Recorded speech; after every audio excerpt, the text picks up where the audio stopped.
السلام عليكم ورحمة الله وبركاته. معاكم من منتديات أوليفيا. بنقدم النهاردة إن شاء الله طريقة عمل الكاتشب بالطماطم.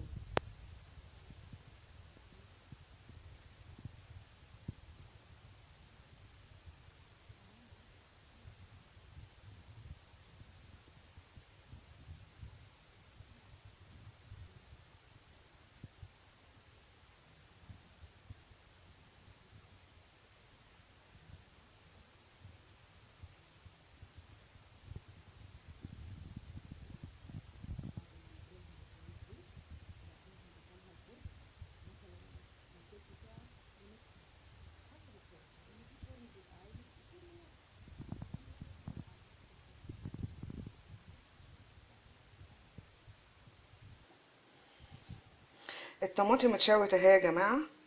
بحضر لها دلوقتي إن شاء الله التتبيلة اللي هضربها معاها في الخلاط، اللي هتكون عبارة عن نص كوب خل، معلقة توابل مشكلة، فصين توم مبشورين، ربع كوباية سكر، 3 ورق لورا، 4 ملاعق ملح، 1 عود قرفة، مع معلقة صغيرة هريسة فلفل. نقول المقادير تاني. ماشي.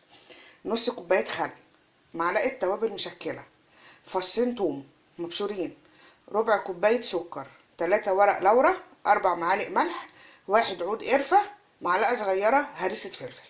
هضربها في الخلاط ان شاء الله وارجع لكم تاني.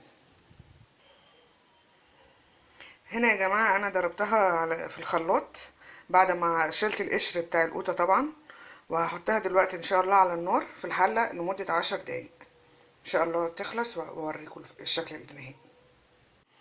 ده يا جماعة الشكل النهائي لكاتشب الطماطم المشوية، وهعبيه دلوقتي ان شاء الله في برطمان، وان شاء الله بالهنا والشفا على صحتكم يا رب كده، ويا رب تعجبكم الوصفة بتاعتي. مع تحيات منتديات أولافيا، مع السلامة.